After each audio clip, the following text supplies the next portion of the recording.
soil, but once the seed is sown, seek freedom, don't linger, go on alone. Walk like a man, even though you walk alone.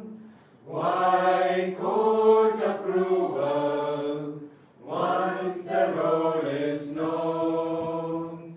Let come who will, but if they all turn home, the ghost still awaits you.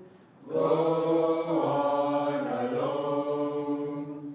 Go on alone. Go on alone.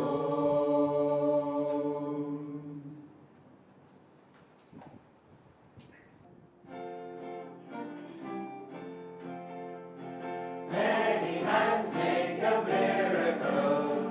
Let's all join hands together. Life on earth is so wonderful when people laugh and dance and struggle as friends, and all their dreams achieve their ends. Many hands make a miracle. People climbing together. Soon we reach to the pinnacle of every mountain peak we hazard as one. We lift our hands to welcome the sun. Many hands make a miracle. Let's all join hands together. Life on earth is so wonderful when people laugh and dance and struggle as friends, and all their dreams achieve their ends. Many hands make a miracle. People climbing together. Soon we reach to the pinnacle of every mountain peak we hazard as one. We lift our hands to welcome the sun. We lift our hands to welcome the sun.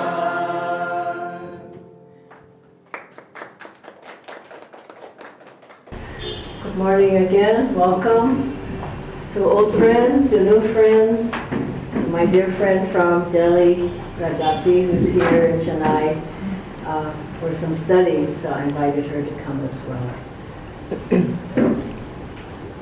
Today's topic is the secret of right action. Just quickly from the Gita. He is free from karmic involvement, who is contented with whatever comes to him uninvited, who is even-minded and untouched by duality, who is without envy, jealousy, and animosity, and finally, who views success and failure with equanimity. All the effects of karma, action, are nullified in oneself, and one achieves liberation when ego attachment ceases, when one becomes centered in wisdom, and when all one's actions are offered up in sacrifice to the infinite. This is a wonderful, important topic. In fact, I changed the topic. As I was here, I was speaking to so many of you, and I felt that this was the topic for today. Just as we were doing this morning in the fire ceremony, we were offering everything into the flames. All of our desires, all of our thoughts, all of our habit patterns, all of our emotions, our whole life. And this is how we should go about our life, in offering everything that we do. If it's singing, if it's being an IT expert, if it's whatever it is, if it's an actor, if it's whatever you're doing. One great saint said, all time is wasted that's not spent on seeking God, Sukadeva. Now, people take that wrong. And they tend to think, well, I should be meditating 24 hours a day, which nobody can, hardly. What it really means is your mind, your heart, your thoughts, no matter what you're doing, should be uplifted, inspired, attuned to God's presence within. there was a man who Swami Kriyanandaji met, I believe it was in Canada, and he was a businessman, and he so told Swamiji, my day begins when I come home from work, I take my bath, and I go into my meditation room and I meditate. That's when my day begins. And Swamiji thought, what a waste. What a waste of your day, of your thoughts, of your activities, that all should be on God. And this is Master brought specifically, and all of our gurus, for this age, for this time, to the masses, techniques, methods, tools, teachings for being in the world, but not being of the world. And they brought, Master said, from the teachings he brought, that millions in the cities would find God. Not those up in the Himalayas, maybe them too. They say he was talking about us, you and Chennai, me and Gurdon. Millions would find God through this teaching. He said if you could do even 1/100th of what I've given, you can realize your divine potential within. He would point to different people and say, even you will find God. People in his ashram. And he would say, said of this one man, I don't know how. Because the man was always, he had commotion karma. Master said, I don't know how, but Divine Mother says it's so, it will be so. In his presence, there were many great, great souls. Swami Kriyanandaji was one of them. And Swamiji with us, he taught us the same, that whatever you're doing, bring God consciousness into that. And he would come into a room at different times, he would see different people there, Ananda people, and he would say, if it was morning, good morning, great souls, and people would good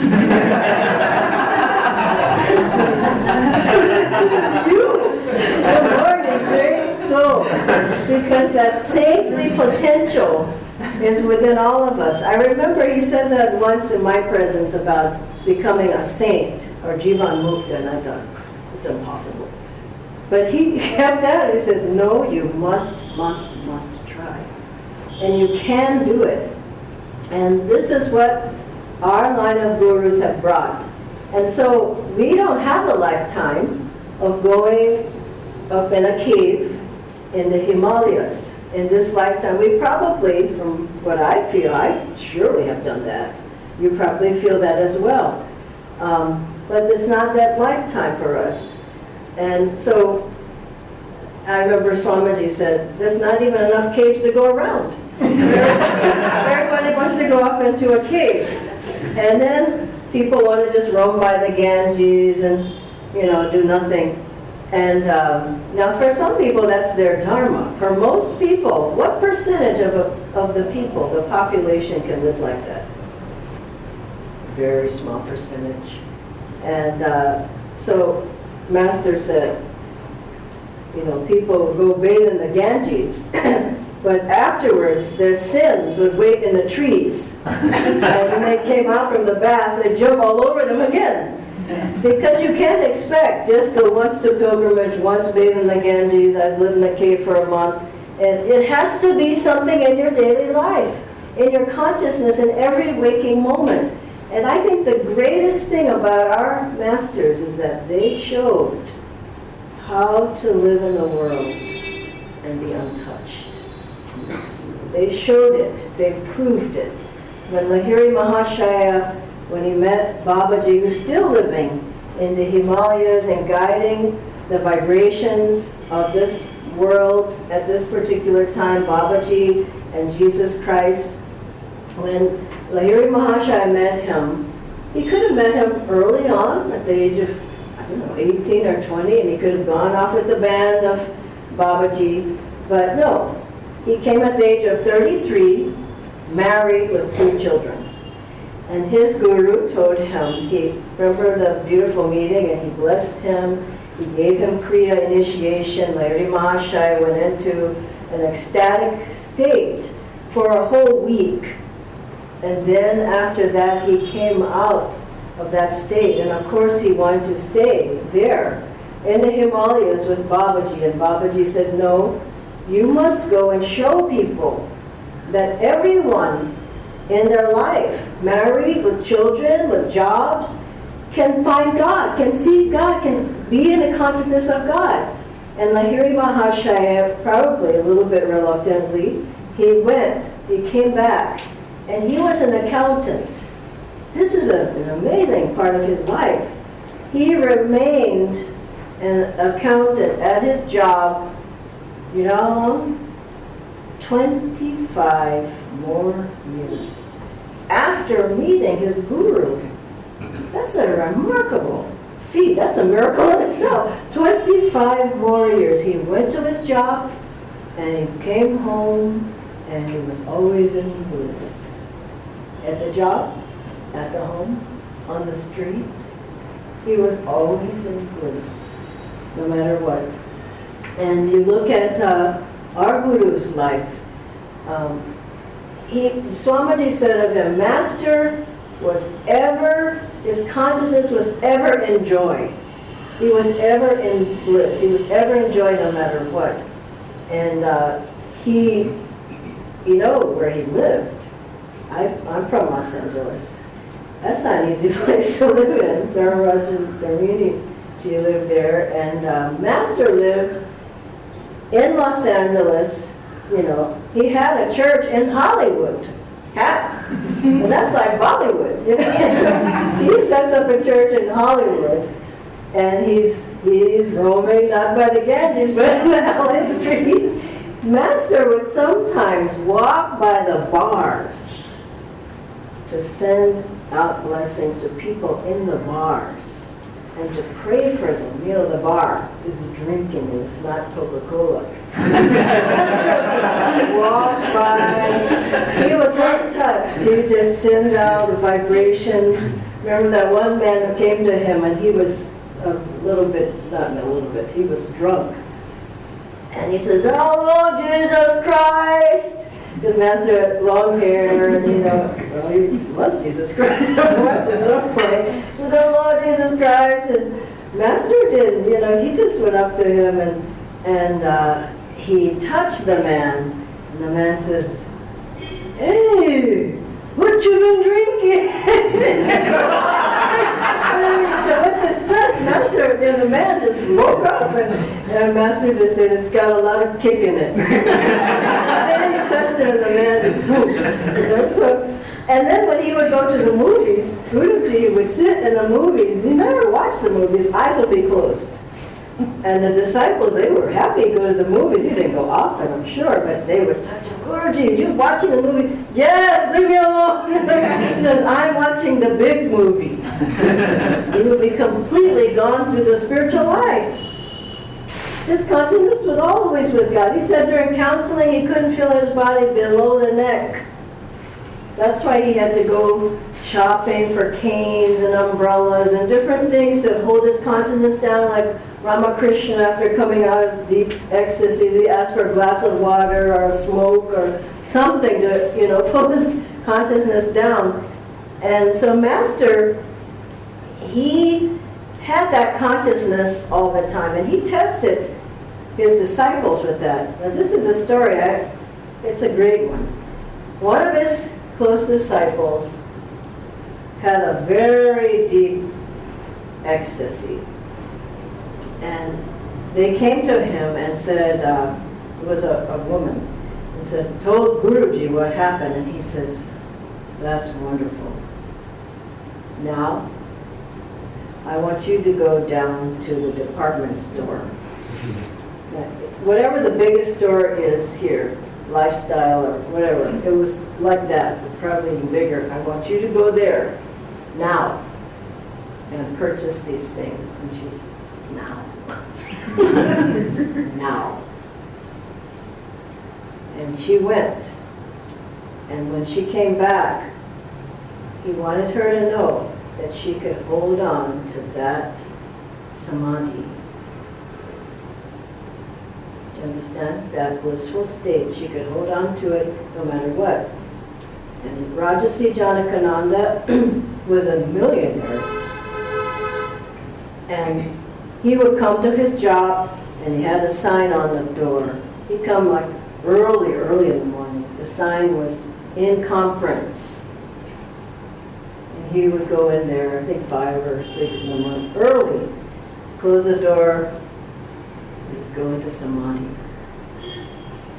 In conference. Don't disturb me. And of course he was head of so many different companies, corporations, no disturbance. And then people would ask him, he'd meditate for 5 hours, like every day. And they would say, how can you spend so much time on meditation when you have all these responsibilities? He says, I couldn't do anything without my time with God. He would come into the meetings, this is the answer, that's the answer, that's the answer. Deliver. People go days on the same topic. He would come in, because his consciousness was in attunement with God. And when you look at Swamiji's life, Master told him, Swami Kriyanandaji, your life will be intense activity. That was put first. And meditation. Meditation was put second. Intense activity. When you look at Swamiji's life with all the music that flowed through him, all the books that he wrote, all the communities that he founded, all the talks, you've been listening to the talks, all the people, all the places that came through him, because he was completely and always open to God and not attached. Swamiji told a beautiful story of when he had to go into an area in San Francisco. It's kind of a jazzy area with bars and whatever. He had to go meet a music director of some sort, and he didn't want to go there. There's so many places. Do you want to go to these places? But if you have to go, you have to go. He went, and then he said that he could just feel the pulls all around him of these, people and this kind of vibration and this low energy and, just pulling from all the places. And you can walk down the streets, you can walk near the malls, you can walk in different places and just feel this pull, come in. And he said he just in his heart, in fact out loud, he was singing Sri Ram Jai Ram, Jai Jai. So beautiful. And he said he was completely protected because he was in God consciousness. You can be completely protected, Sri Ram Jai Ram, Jai Jai. And you just let your consciousness soar. And I had the blessing, as Dharmarajan and Dharmini had, being with Swamiji for many years. And I never saw him down. I never saw him deluded.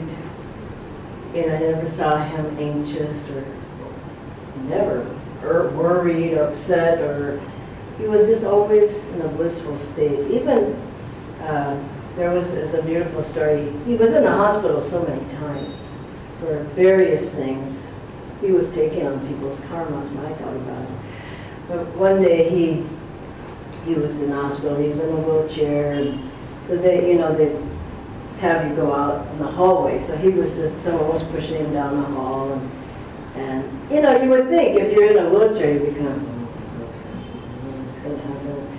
So someone was pushing him, and then someone was coming the other way in the wheelchair, I just love this story, another man, and he was like this, and so Swamiji passes by the man, and Swamiji looks and says, "Good morning!" The man was, because he didn't care if he was in the hospital or not. He wasn't going to lose his consciousness in God. I remember another very sweet story, because whenever Swamiji was in the hospital, we would have a chance to be with him for an hour or whatever. There was 24 hours, somebody could go in and be with Swamiji, just because we didn't want him, our guru, to be alone. And of course it was a blessing for us. So I remember one time, he had had a surgery, I think it was a heart, and he was in a hospital near another village. And so he was lying down in the bed, and me and another person, we came in and we saw he was sleeping. So, you sort of the change of the guard. So some people were leaving. We tiptoed in, and he was a light snore was happening, and he just looked so, just restful. So then the person I was with, there was a big bowl of fruit there that somebody had brought, and they went like this to grab a mango, and somebody said, "Why don't you have a mango?" He was always awake, and he knew what was happening. He said, "Have a mango," and the person was like, "Whoa." And the other wonderful thing was he was so completely natural. That was the thing. It wasn't just, just always expounding the truths. As we were with him, we did the fun things together, but he was never touched. I remember going on boat trips with him in Italy, and he'd have his sailor hat, this nice hat, and he was so happy to be going. And we were just overjoyed, but he was never touched. He was happy about it, but he was never touched. He could shop more than anybody I knew, really. I'm a heavy-duty shopper, but he outshopped me by far. And one time, someone offered, they had a store, so they offered that for our ashram, where Swamiji was living, that we could go and get whatever we needed. And they were offering it as a gift. It was their store, and I thought, well, this is fun. so I told Swamiji, I'm going to go and I'll pick some things up. He says, no, I'm coming too. So he came, and it was a huge store. We were in there at least an hour over. And he sat on all the couches, he tried the beds, he put the pillows, I didn't even do all that. He was going around everything. And then the best part was this. As we were leaving, it was just 2 or 3 of us, and not the people who made the offering, they were in the store. Swami, he's so innocent. He just said, after we had piles of things for the ashram, and we walked out, and he said, "So nice to shop when you don't have to pay any money." Yeah. He so enjoyed it. He was having so much fun. And I would see him eating Indian food at different times. It was so spicy. His face would just be dripping with sweat. It's spongy. It's hot, isn't it? He says, "It's so hot, but I like it. It's still good." Because he just was enjoying, but he was never touched. He could live with us. He could live in the world. He could shop. He could go to the movies. He'd have movies. Have people over for the movies, usually the same movies, over and over, which we love, Bambi and different ones. And he just was never there. You look in his eyes, and we were just being, look at him, this and that. He just, because he was showing how to live in the world and never be touched. I don't know of anybody else who I was with in this lifetime who could do it so beautifully. He showed how to enjoy. Like Master went to a radio, what was that radio called? City Music Hall. And he said he just enjoyed it. He went in, he got his ticket to go in. He said, I owned the place for an hour. I walked around, I saw everything, and it was mine for 1 hour. He says, then I finished, I was done, I walked out, and I let it go. He could enjoy things. He enjoyed people. He enjoyed the different things that went on. Master had concerts. He had people coming and doing various things. Some people say you can't enjoy anything. Well, it's not our way. I'm here to tell you, if you're mistaken, that that's not our way. It's to enjoy with the joy of God. And as you enjoy, then you find out this does, you don't need that, you're really not enjoying that anyway. You don't need that, and the shopping dropped off, and why do I go to the movies? It just starts dropping off.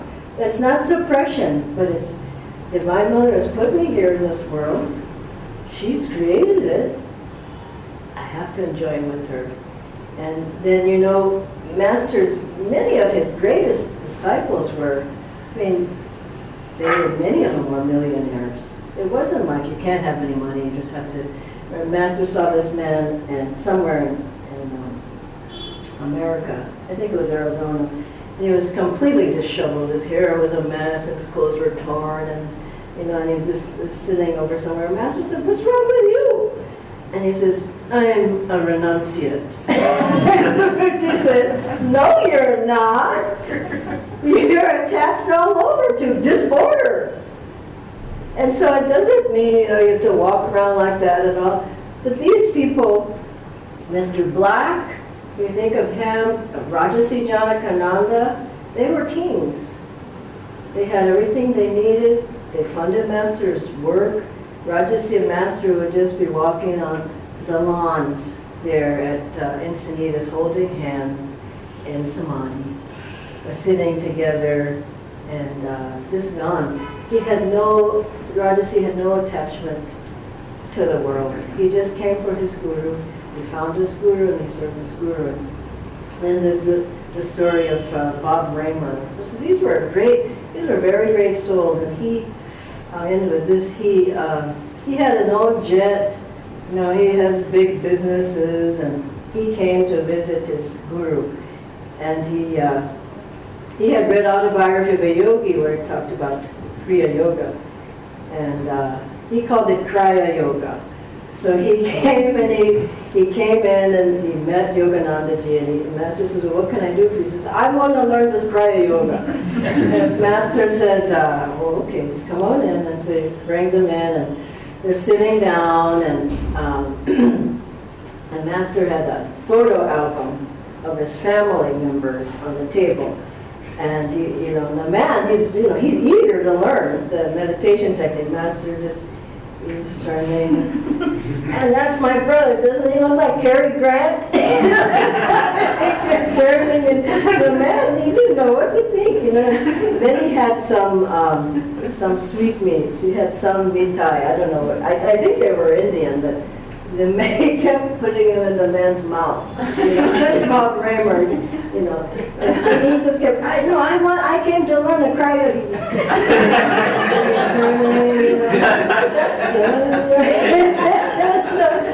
But so then finally, Raymer keeps on, so Master finally says, because he's a man of the world, and Master is trying to soften him up and open him up and make him ready, prepare him, and so they go on and on. So finally, the man says, "Well, Master finally said, okay, tomorrow, 10 o'clock in the morning. He said, you come back and I'll teach you to meditate." So the man, he's overjoyed. He comes back and Master gives him Kriya in one day. We don't do that. I'm just clarifying, we don't do that. He brings him back in one day and he gives the man Diksha. And he tells him how to practice Kriya. And so Bob Raymer goes back to his hotel. He came to Ananda village and told us this story. He went back to his hotel and he said, that night, I didn't have my usual 2 martinis because my guru told me to meditate. See, he was in that world, but Master just pulled him out. You can keep your business, but I'm pulling you out. So he practiced Kriya, 2 or 3, it wasn't very many. And he said, all of a sudden, this energy rose up my spine, and bliss came up my spine. He said, I was just I didn't know what to think. He said, I was so in bliss. I started to laugh, I started to cry. I fell off the bed, laughing and crying. And I thought, this is the most wonderful thing. I've been looking for this all my life. And his guru had given that to him. Now, if you have that, or anything close, you can be doing whatever you have to do. And you can go back and tap into that bliss. And that's what the gurus have brought. That level of bliss that's always there. And with that, you can be anywhere, do anything, and come back there and know that God is there. So how do we keep that consciousness of God? Keep a picture of Master, one of the gurus with you in your car, in your purse, whatever. Play their chants. Play the chants that we have. Get a harmonium if you can. Have the books with you at work, or when you have a moment, have it in your backpack, you take it out, you read something like this. Keep it with you. Satsang, be in like good company, and you'll find that these vibrations start to surround you more and more and more, and you can go anywhere. Someone told me once, you live at Ananda, this was years ago, all you do is chant Om every day. I said, if you only knew my life. Everyone has a busy life and karma they're working out in this life, but if we do it with God, we find that we're in the world, but we're not attached and we're not of it. God bless you all.